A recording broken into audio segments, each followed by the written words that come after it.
Hi, welcome to Hens Sports Night. I'm Olivia Wason, and here's the latest in UD and pro sports. The Eagles remain the only undefeated NFL team, defeating the Dallas Cowboys 26-17. The Phillies made it to the NLCS, and the Flyers are having a strong start to their season so far. It's a good day to be from Philadelphia. Tonight is the opening night of the NBA, starting with the 76ers versus the Celtics and the Lakers versus the Warriors. That'll be fun to watch. Our own UD football team will be playing their homecoming game versus Morgan State. And our football team had their first loss of the season to William & Mary, but hopefully with homecoming we'll be able to push through and pull out the next victory. The Yankees just beat the Guardians 5-1 to take the ALDS and move to the ALCS. The NWSL and MLS playoffs start this week. Now let's watch Andrea Plumser as she walks through what is happening in the MLB. It's finally October, and the MLB postseason is here. First up, the American League wildcard with the Guardians versus the Rays. Down 1-0 in the bottom of the sixth with a runner on, Jose Ramirez hits a two-run home run to right center for the lead. And the Guardians win this game 2-1. Game 2 is scoreless until the 15th inning behind powerful pitching performances, until rookie Oscar Gonzalez homers off Corey Kluber. The Guardians sweep the Rays and advance to the ALDS. Next up, the Toronto Blue Jays versus the Seattle Mariners. Up 1-0 in the top of the first, Cal Raleigh hits a two-run shot off Alek Manoah. Luis Castillo dominates on the mound with a shutout over 7 innings and allows the Mariners to end up winning 4-0. In Game 2, down 9-6 in the top of the 8th, while with the bases loaded, Crawford doubles to tie the game as Bo Bichette and George Springer collide in the outfield. In the 9th, Frazier gives the Mariners the lead with a double to right field. They do the impossible and come all the way back, and as they record the final out, the Mariners sweep the Blue Jays and advance to the ALDS for the first time in 20 years. In the National League, the Cardinals face the Phillies. Down 2-1 in the 9th with the bases loaded, Gene Segura hits a 2 RBI single to take the lead. The Phillies end up scoring 6 runs in the 9th and come back to win 6-3. Game 2, Bryce Harper opens the scoring in the second with a solo shot to right field, followed by a sac fly from Kyle Schwarber to give them a 2-0 lead. The Phillies go on to win 2-0 and sweep the Cardinals. Their National League East rivals weren't so lucky. Surprisingly, Mets ace Max Scherzer did not have his best stuff and gave up 4 home runs, including this 3-run shot from Jurickson Profar, allowing the Padres to win 7-1. Game 2, Jacob deGrom strikes out 8 and was dominant. Meanwhile, Pete Alonso breaks a 2-2 tie in the bottom of the 5th with a solo shot to left field to help the Mets get a much-needed win. In the 9th on the mound, Lugo secures the 7-3 victory to tie the series at 1 apiece. In the final game, Austin Nola singles with the bases loaded to give the Padres the early lead.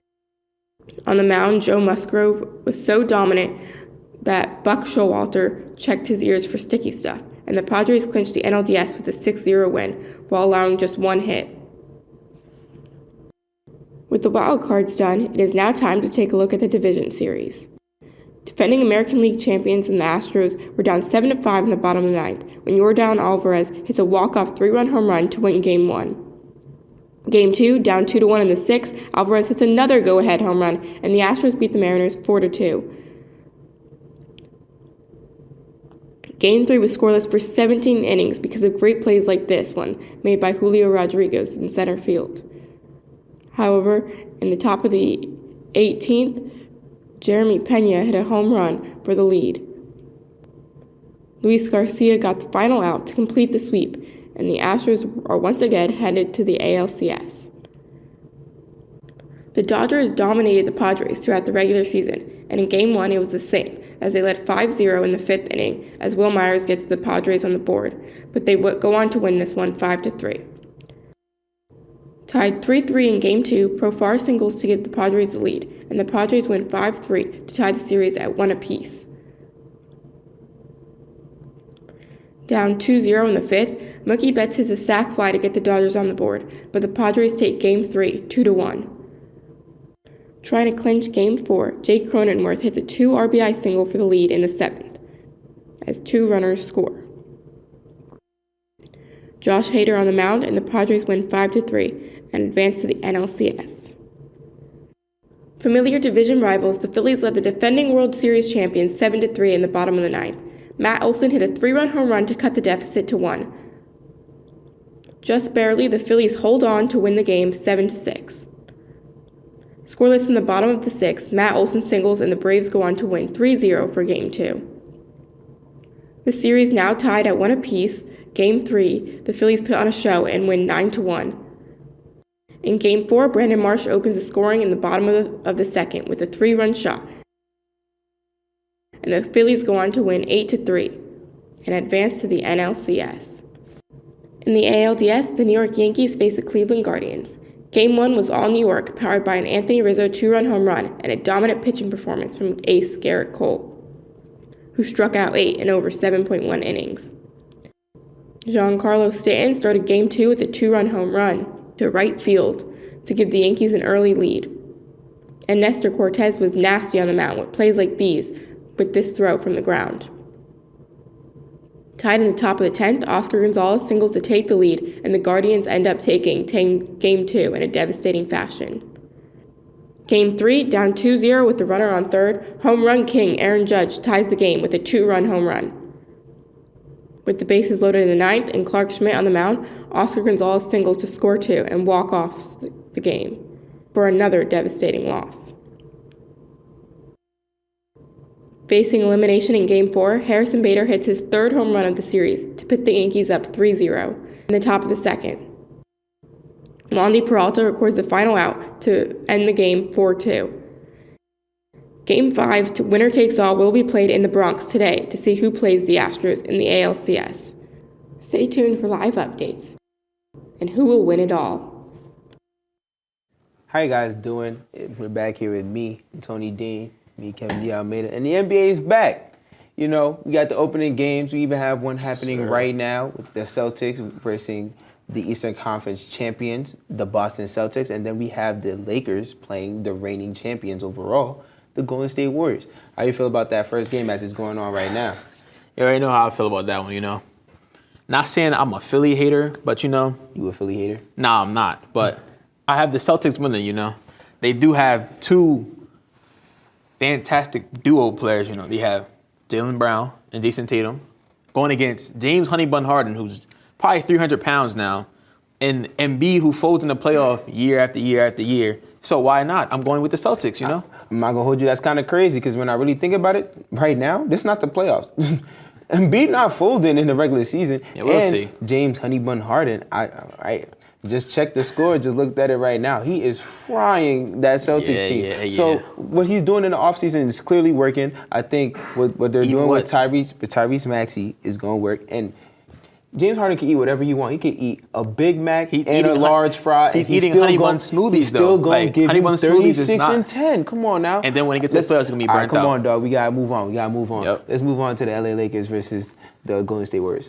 There's only really one true answer. Yeah, Who you it think is. gonna win? And the one true answer is the Lakers, bro. Oh, of course. my You can't gosh, you can't man. bet against LeBron. You really can't. LeBron is in his 20th season. You know what that means? He will pass Kareem this season. You can't bet against LeBron. We are talking about one game. And this we game. can't bet against LeBron, no matter what game it is. Oh, boy. You have a team with Jordan Poole and Draymond Green, and Draymond Green knocked Poole out in practice. So it's like, hey, man. you know, it's going to be tension there. I will say that, yeah, I don't know if it was me. Yeah, I don't know if I'm playing with him, but that $35 million they gave Jordan Poole convinced me. It would convince me. It would. You know what I'm saying? It would, yeah. So when I really think about it, the Golden State Warriors, they have no excuse to really lose this game. They could blame it on Draymond punching him in the face, but like they resolved that. They've paid Wiggins. Wiggins should have a good game. The Lakers, Russell Westbrook is day to day, so he's not gonna be at his peak powers. You know, AD built out of like Continental tissue paper, so he's not gonna be able to stay healthy the entire time. But it's LeBron though, you know. Yeah, so. but like LeBron averaged 30 and they won like 30 games. So I can't It's really. a new season, hey new man, team. I'm a Lakers fan. I hope they win, but I don't think they got it this year. Let's move on to since it's the beginning of the season, who you think gonna be MVP? MVP, you know. You have Giannis, you have Steph Curry, you have Luka. He's had a promising future. Don't say who I think Then you you about to have say, bro. Jokic, who also came off MVP last season. But you know who they don't have on there? the quote-unquote wash king, LeBron James, you know. LeBron will win MVP this season. He will overtake Kareem in all-time points. And then what else is there left? He's the undisputed GOAT at that point. He already is undisputed GOAT. Amen. But this season right here will prove why he's the GOAT. And he will win MVP. See, I'm not going to hold you. Between me and you, I do not care about this GOAT debate. LeBron is one of the greatest of all times. And I think he is the greatest of all time. Amen. Thank you. We're not having that conversation right now. But LeBron winning the MVP, the way the MVP worked, you got to be a top 3 seed to win that. And as much as I love the Lakers, that team ain't getting no top 3 seed with the Warriors, Nuggets, Suns. The Suns ain't that bad. Who? Nah. The Suns still. The who? The Suns is still better than It's the not Lakers. sunny over there no more because the they regular are season. a dark team. They will not be good. Amen. But let's think about it. LeBron not going to be a top 3 seed, and you know how we got media fatigue. But I'm going with Giannis Antetokounmpo. Giannis Antetokounmpo is probably the best offensive and defensive player in the league today. Not defensive, but Amen. He won a Defensive Player of the Year and the MVP in the same season. He has some of the best shot blocking highlights of all time. He has a 10-minute highlight reel of just blocks. See, yeah, he had that, but in the Eastern Conference Finals, who dunked on him? Al Horford. It's cool. Horford. It's cool. You can dunk on him all you want, but nobody can say they dropped 50 and 14 in a finals closeout game like Giannis can. And I back Giannis. He's been consistent for his entire career, consistently getting better at what he does. And I think he's getting better this year too. So. Hey man, he don't have to be able to shoot to average 30. And that's what he's gonna do this year to win the MVP. Let's move on to most improved player. Most improved. How you feel about that? How you feel about that? That's a little niche one. Most improved is like, that's the icing on the cake, So me being from Delaware and me supporting my Delaware people, most improved will be Nashawn Bones Highland. You can't bet against. He's in Delaware. Last season, he did have a pouring role coming from Jamal Murray was injured. So this season, Bones he's going to be a bad man to play with. He will be. See, I know I was making a face, but I love Bones Highland. I love his story. I like what he's about. I like his game. It's very fun to watch. But with Jamal Murray coming back, he's going to take the ball out of his hands. And when it comes to the most improved, I think there's a lot of players who will have the opportunity to do that he won't. Yep. And the player I'm going with is Tyrese Maxey of the Philadelphia 76ers. Tyrese Maxey, buddy. Amen. Tyrese Maxey going to change that for you real quick. You sure? He's going to become the third best player on that team, the third scorer. He's going to be able to set up players, put them in positions to be successful, play aggressive, and I think he's going to be able to put them in a position to be a better team. And that's what's going to make him the most improved player. He's going to make a team that was disappointing the last few years into a team that we're really scared of. Let's move on to Rookie of the Year. Who you think will be Rookie of the Year? Rookie of the Year, basically, it's not really any of a debate anymore, being though that Chet is out for the season. So I'm going to go with Banchero. It's really like easy at that point. Who do you think? Yeah, I'm gonna have to agree with you on that one. I think Paolo Banchero has the best situation around him right now. With Franz Wagner playing on the Orlando Magic, they're not going to be that good of a team. I think they're still going to have some games they have to win, but I don't think there's really much of a debate here. Let's move on to the last thing. Who's going to win the chip this year? I love this question. Championships. Hey man. Hold up. Spit it out, man. What you got to say? Who you got? I do have the Los Angeles Lakers winning it all this season. Hey, man, I just can't have that. The LA Lakers, I love them. I love them to death, but they just don't have the squad to do that. And the Milwaukee Bucks do. No, stop. With Chris Middleton missed those games. And I think if Chris Middleton was there, they would have won that chip. And there's no point in debating that now because we don't really got time for that. Let's move on to Ethan, who has the top 10 plays of the last week. Ethan? All right, at number 10, we have this play that might not be a top 10 play on its own, but accompanied by its story, it makes it a top 10 play. We have Brian Robinson Jr. scoring his first touchdown after being shot just weeks ago. It's a great moment for the rookie running back. At 9, we have preseason basketball with John Morant making a steal and finishing off with a nice dunk. The Memphis Grizzlies start their season tomorrow against the New York Knicks.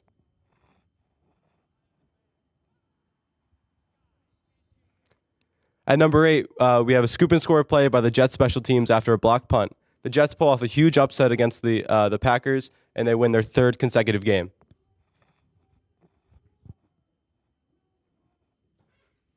At number 7, we have this play that goes Curry to Draymond to Kuminga for the alley-oop. The Warriors start their season tonight against the Los Angeles Lakers.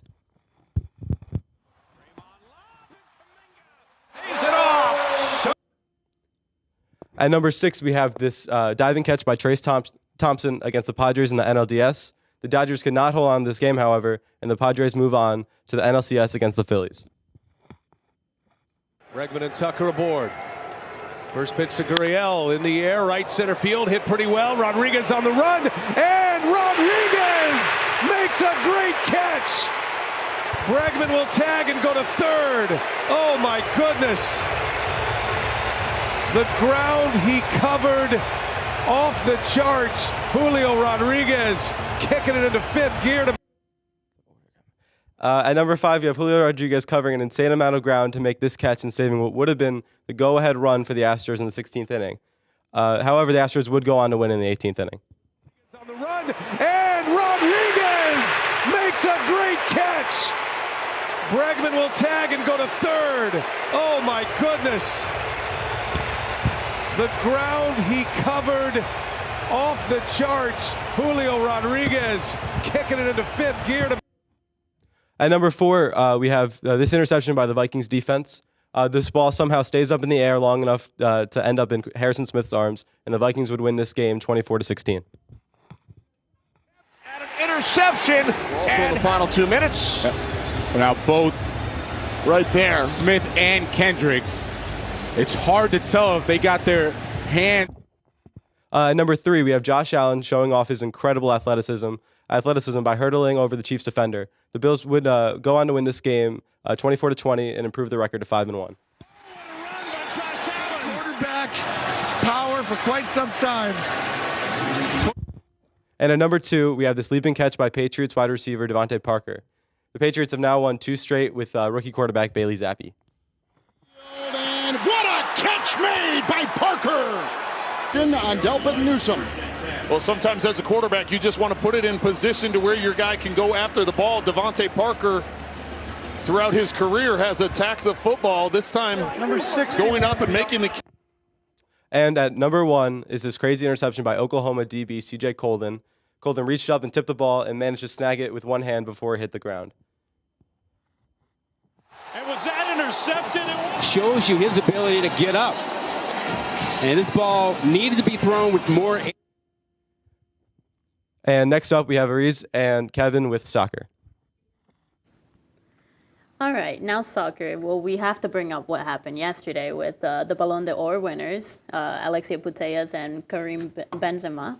What are your thoughts on this? I think we got 2 winners who were very well deserving. I think this year wasn't a year for much debate when it comes to the Ballon d'Or. Alexia Putellas plays for the best women's team. Karim Benzema plays for the best men's team. They're the best players on that team. Yep. Pretty easy to take out. Yeah, I mean, Alexia Putellas right now is out with an injury, but either way, first half of her season was really good last season. And Man City and Liverpool game. I mean, that was an interesting one. Liverpool was winning 1-0. Very, very Yeah, I think it was a beautiful game to watch. Man City has been bulldozing teams with their new striker Erling Haaland, who's setting records. Yes. He's setting teams ablaze. It was beautiful to see him quieted a little bit, see that Liverpool defense actually come into play without Trent Alexander-Arnold playing. I also think they played very well, played to their strengths, suffocated Man City, even though they were able. Man City had a lot of the ball, but Mo Salah came through again. Finally bringing up that form that he's had the last few seasons to this season. He hasn't been that great at the beginning of the season, but he's back. So it's a great week. It's a big game for them. Either way, they're still at the bottom of the table with ranked 8th, I think. Man City didn't move, still second, but it's a big game for them to get their confidence back up. And then the women's team, Liverpool, unfortunately lost to Tottenham 3-1. We said all those positives about the Liverpool men's team, but this Liverpool women's team is in a different trajectory. This women's team is also just growing. They're very new, young, so they had a big win at the beginning of the season, beating the champions Chelsea, but they have a lot of work to do still. Yeah, I agree. And then, unfortunately, for Barcelona fans like myself, it was a really rough weekend with El Clásico. Madrid took it with 3-1. I know you're happy because you're a Chelsea fan, so. Yeah. My hatred for Barcelona runs very deep. I'm not a Real Madrid lover. I'm a Barcelona hater, and I love to see them, not do well, and to see how they were dominated that game. They weren't able to move that ball keep control of the game, and Karim Benzema showed why he's the best player in the world in that game. Yeah, I agree. Unfortunately, for Barcelona, it wasn't a really good start, but it's all right. They still have a lot of season to go. And then the women's team, Barcelona's women's team is undefeated. They won against Athletic Bilbao 3-1, which is good for us Barcelona fans. At least we had something to look up to. Yeah, that women's Barcelona team, they are the best club team in the world. They don't lose, they don't draw. They are pretty much the most flawless team that you could come by. Not surprised by the result. Yeah. And moving on to Chelsea and Aston Villa. I know that you're a Chelsea fan, so you're definitely happy about this one. Yeah. 2-0, huh? This one had to be talked about because I think Chelsea's on a good run. 6 games, 5 draws, 5 wins, 1 draw. They've done well. This game was a game they had to grind out. Aston Villa was playing a lot better. The keeper, Kepa Arrizabalaga, did well to keep out a lot of goals. Game. Yeah, 7 saves. It's one of the most amount of saves Chelsea goalkeepers made in a very long time. So I think he did very well that game, and it was a good win for Chelsea. Yeah, and then their women's team as well. They won against Everton 3-1, which is really good for Chelsea fans right now. Yeah, if there's ever a time you're looking for some happiness when the men's team is disappointing you, look at that women's team. That women's team is one of the best women's team in the world. They're the reigning champions in England. So not really surprised with that win. So very proud of them. All right, and then Italian lovers right now, I think Napoli with Irving Lozano, they won against Bologna, and they're back on the top of the table, which is really good. Yeah, this is one of the only times they actually have a chance to win the league with the superpowers of Inter and Juve not doing so well this season.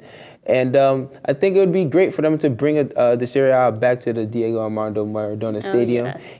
Given that it's its first or second full year after the renaming after Diego Maradona, and he was the first to bring that trophy to that stadium. Yeah, So it'd be nice. It'd be nice to have beautiful. that. It'd be beautiful. And then now back to the U.S. We have the MLS playoffs start this Thursday, and you rooting for anyone in particular? I'm rooting for the LA Galaxy. I want them to win that El Tráfico. The LAFC has been a dominant team in the MLS for the last couple of years. LA Galaxy has been disappointing. They've made great signings this season to put them in a position to do well. Chicharito has refound his form. Oh, yes. And it'd be nice to see an underdog win the whole thing this year. So I'm rooting for the LA Galaxy. Yeah, they're doing really well. Like you said, Chicharito and his leadership are really taking them forward. And then the NWSL playoffs as well, they start this Sunday. So I know that Portland Thorns and San Diego Wave go against each other. That's Alex Morgan and Sophia Smith. So that's going to be a good game. Yeah, the Portland Thorn has been a team that's always been amongst the top in that league, and Alex Morgan can't really bet against her ever. So I'm not betting against her now. I think she's going to take that team all the way to winning the NWSL and just set more records. Yeah, she won the Golden Boot, so we'll see how that one goes. And now for the college, women's Stanford team gave number 1 ranked the UCLA their first loss of the season. That's a really interesting game. It was a good one. Yeah, it was a good one. But let's be honest, the women's Stanford team has always been a team to be wary of. They produce the most World Cup winners when it comes to women's soccer. They are the best. So I'm not really surprised with that win. And frankly, I didn't think that UCLA was number 1 before that game. So now they're not. And now moving on to the men's, Washington Huskies ranked number 1 continue their winning streak with their record of 12-0 and 1 tie. Do you think they have a couple games left? Do you think they're actually going to keep that undefeated record, or they're going to lose? No, I see that coming to an end. An undefeated season takes a lot, and I'm not really sure that they can go to every away game and just keep that consistency. So, yeah, I can't really bet on them winning all those games. And now we're moving on to UD. The UD women's record is not the best, but it's 2-9-5, and their next game is against Drexel, and it's at home. How do you feel about that? See, yeah. The soccer season hasn't been that amazing for us here at UD, but hopefully they can finish the semester right, finish the season right. Maybe they get this win over Drexel. I think it would be a very good win as they're close in proximity, them being in Philly. I think it'd be a great win to kickstart their season, basically have them finish the season strong. Yeah, I mean, it's going to be home, so hopefully some students show up and support. Yeah. And then their men's team as well, they're playing tonight. Their record as of right now is 3-8-2, and right now they're playing against American. Hopefully they pull in that win. Fingers crossed, because who knows what's going on. Yeah, I mean, as you can see on my face, when we talk about UD soccer, it's very stressful, you know. So hopefully they can bring that win, just like the women's team, bring that win home so they can finally get their season kick-started, end the season right, and they could all feel good about how their season went. Yeah, I agree. It's hopefully we'll end strong for UD Sports. Yeah. Now we'll be right back, and we'll take a commercial break.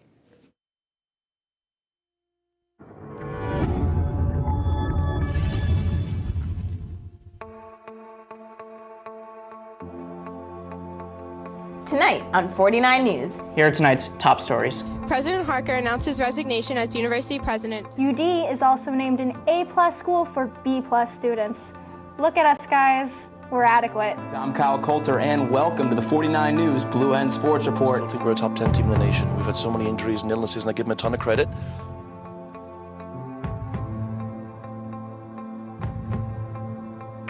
Welcome to the Bi-Weekly Show. I'm your generic brand host, Shannon Polson, and we have quite the show for you tonight. Shannon, I'm the director. I think I would know more than anyone when the live show is. A pair of crushed beer cans. If you listen closely, you can hear its definite mating call.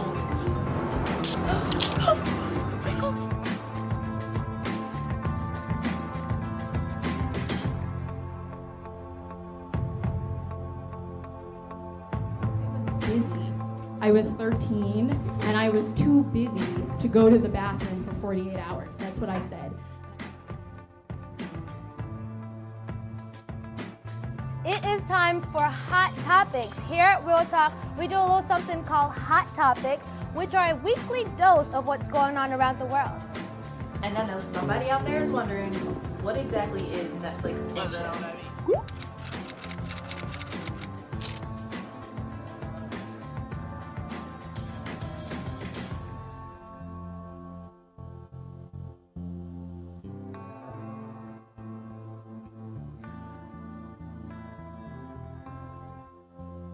Make sure to catch us at stn49.com/live. I'm Melissa Duarte. Good night. The NBA preseason is over, and we are going into the first week of the regular season. On this Thursday, we have the 76ers versus the Bucks. I'm thinking that the 76ers have this one. The past few seasons, the Bucks have won more in their head-to-head matchups, but now the 76ers have PJ Tucker and they have Joel Embiid. And there's two great players that I think give them a really good chance against the Bucks. What do you think? So, the Sixers will be good this season. The Bucks will be even better, in my opinion. So I'm going to go with the Bucks solely reason because they have PJ Tucker, who was like 5'6", guarding Giannis, who is 7'10" almost. So it will be an unfair matchup at that point. Giannis will probably put up 50 on his head, so I'm going with the Bucks. And then this Friday, we also have the Celtics versus the Heat. This will be a great game, as though the Celtics and the Heat are two very great teams, but the Celtics made it further than them in the playoffs, so this season. But I will have to go with the Heat on this one, Jimmy Butler will do what he has to do to get it done, and Kyle Lowry will also have a great game. So. Yeah, they're pretty evenly matched, but the Celtics have a preliminary rank going into this season at number 3. They're looking pretty promising, so I think I'm going to have to go with the Celtics on this one. Also, this Friday, we're going to be seeing the Warriors versus the Nuggets. The Warriors' preliminary ranking is number 1, and the Nuggets players, Jamal Murray and Nikola Jokic, are both returning from injuries. So we're going to see, how they're reacclimating, how they do. So I'm going to have to go with Warriors on this one. The Warriors, the Golden State Warriors are a great team, but they have a little bit of tension going on between Jordan Poole and Draymond Green. And being, though, that Jamal Murray came back and Bones Highlands is still on that Nuggets team, I'm going with the Nuggets. You know, Jokic came off an MVP season last year, and I feel like he's the best center in the league, so I'm going with the Nuggets. Now, moving on to NFL, this Sunday we have the Chiefs versus the 49ers. Patrick Mahomes, you know, came off a disappointing L this past Sunday, but I see him bouncing back and shaking back, and I think the Chiefs will beat the 49ers. They will squeeze out this win. Definitely, I'm going to have to agree with you there. They're pretty evenly matched, and like the Nuggets, the 49ers, they lost Emmanuel Mosley for the season due to a torn ACL, and Nick Bosa and Robbie Gould are injured, and they're not guaranteed to play. They might. So without those players, it's not looking good for them. So Not at all. Not at all. yeah, the Browns versus the Ravens is also happening this Sunday. And I'm thinking Ravens. They might not have the best defense, but they have a great offense. They have Lamar Jackson and Justin Tucker, who are both very strong players. So I'm thinking Ravens. See, Lamar Jackson did lose to the Giants this past weekend. So the Browns aren't much better than the Ravens. So I will have to go with the Browns on this one, even though they're not, like, it's really an even matchup at this point because both teams are pretty terrible. So I'm going with the Browns. You know, Nick Chubb will get it done for the Browns. And then Halloween Eve, we do have a special matchup that night. The battle among Philly. Well, Pennsylvania in that case. We have the Eagles versus the Steelers, you know. The Eagles just keep winning week by week. It's very surprising to me, very shocking. And the Steelers are just looking god-awful week by week. So in this case, I'm going to go with the Eagles, no-brainer. Yeah, the Steelers have been struggling quite a bit, and the Eagles are still undefeated. They're doing great, so I have to agree with you. The Eagles definitely have this one. Moving on to college football, this Saturday, we're going to see UCLA versus Oregon. They're pretty evenly matched teams, but I'm going to have to lean towards UCLA on this one. Yes, the battle of the Pac-12 division, you know, the West Coast battle. Oregon got absolutely destroyed this season by Georgia, so I don't really think they have any, like, they're not good at all. In my opinion, they shouldn't be ranked. So I'm going to go with UCLA on this one, you know. And then this Saturday, we have a big homecoming matchup between the home team, University of Delaware versus Morgan State. Yes. You know, Morgan State, season by season, is god-awful. And UD this season is, you know, they're having a pretty great season, even though they lost. But I feel like they will shake back, bounce back, and they will beat Morgan by nearly 60 points, so. Yeah, we're not undefeated anymore, but we are still undefeated at home. So I'm thinking that with homecoming, I think that'll give them exactly what they need to be able to pull the victory out of this one. Next Saturday, on October 29th, we're going to see Georgia versus Florida. They're playing their annual rivalry game in the neutral territory of Jacksonville, and Georgia has been doing great. They're ranked #1. I'm thinking Georgia. What do you think? Yeah, you know, Georgia is #1. They shouldn't be, though. In my opinion, it should be The Ohio State University, but we're not going to speak on that at this time. So Florida isn't good this season, but they're also a team to watch out for.